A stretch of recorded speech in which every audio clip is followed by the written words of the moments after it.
সব সময় মন করে অনুভবের কথাই তুলে ধরি, অনুভব যা যা করি।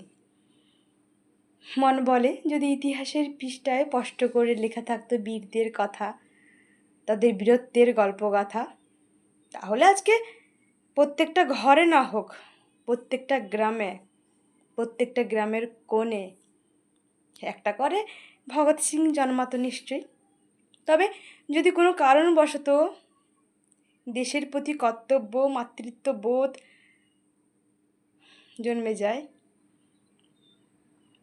কোনো বীরদের হৃদয় দেশের জন্য কিছু করতে চায়, তাহলে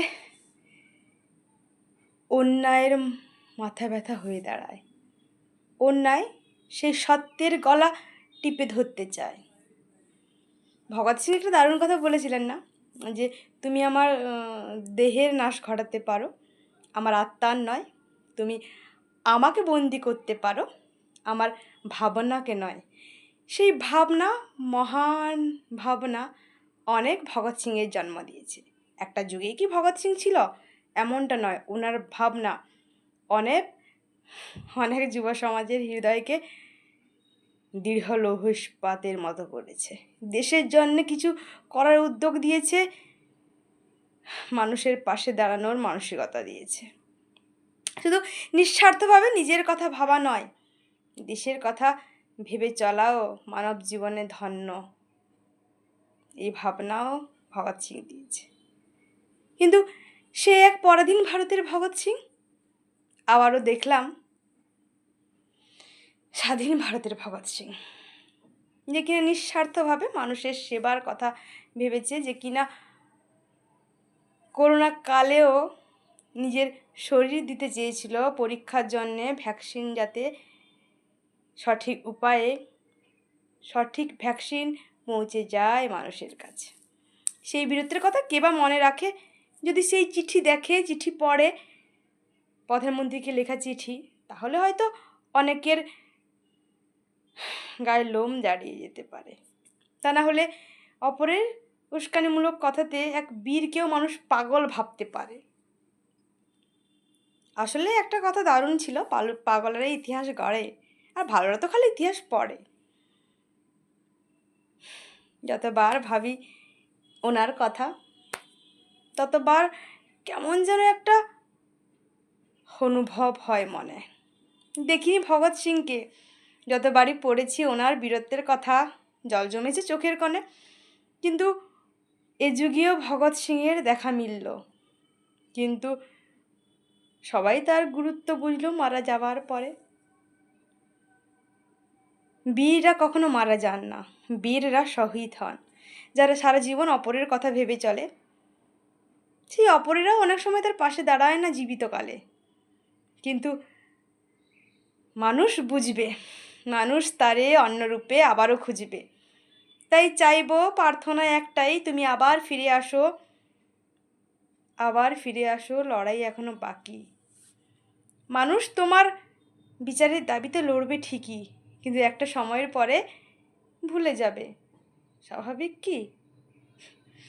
কিন্তু হাজারটা প্রশ্ন জাগিয়ে গেল, যেমন ওই ভগৎ সিংকে দেখে এই ভারত তিওয়ারি জন্ম নিয়েছিল, ভগৎ সিংয়ের অনুপ্রেরণায় আদেশে পরিচালিত হয়েছিল, ঠিক তেমনি এই ভারত তিওয়ারির আদর্শকে সঙ্গে নিয়ে, ন্যায় বিচারকে উদ্দেশ্য মনে করে অনেক বীরদের জন্ম হবে, এটাই আশা রাখি, এটাই প্রার্থনা করি। তবে আবারও তোমাদের প্রয়োজন দেশের জন্যে, সাধারণ মানুষের জন্যে, যাদের নিয়ে বলার কেউ থাকে না, তারা নিরুপায় অসহায় হয়ে সারা জীবন কাটিয়ে দেয়। চাইবো তোমরা আবার আসো, চাইবো তোমাদের আদর্শ প্রত্যেক যুব সমাজের শিরায় শিরায় রক্তের মতো হোক পরিবাহিত। ধন্যবাদ, কৃতজ্ঞতা ছাড়া যেমন আমার কাছে কিছুই নাই। ভগৎ সিংয়ের কথা যতবারই পড়েছি, ততবারই আমি ওনাকে কৃতজ্ঞতা জানিয়েছি। তেমনি আজ থেকে ভারত তিওয়ারি ওনার নেওয়া পদক্ষেপ, ওনার চিন্তাধারা বিশাল আদর্শ সঞ্চয় করে গেল, বিশেষভাবে মানুষকে প্রভাবিত করে গেল। আসলে কখনো বীররা মারা যায় না, সেই একই কথা, শহীদ হয়ে যান। যারা হাজারো মানুষের সম্মুখে হাজারো প্রশ্নের উত্তর খোঁজার আকাঙ্ক্ষা রেখে যান, তারা কখনো মানুষ নয়, তারা মহান বীর। তারা সেই সকল মানুষের ঊর্ধ্বে যারা কিনা শুধু নিজেদের স্বার্থ বোঝে। অনুভবের কথা, এত ভিডিও করি, কিন্তু এই দেশটা, এই সমাজটা, ওই গ্রামটা হারিয়েছে এক বীরকে।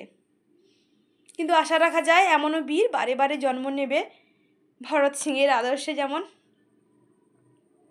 ভরত তিওয়ারির আদর্শে আরও অনেক ভরত তিওয়ারি জন্ম নেবে। খুব ভালো থাকো, আমি জানি আবারও ফিরবে, আবারও অন্যায়ের সম্মুখে দাঁড়াতে, চোখে আঙুল দিয়ে বুঝিয়ে দিতে যে ভুলই হয়। যদিও এই দুনিয়ায় বিচার পাওয়া খুব কঠিন, তবুও সময়ে বিচার ঠিক হয়। হরে কৃষ্ণ, রাধে রাধে। অনুভবের কথা,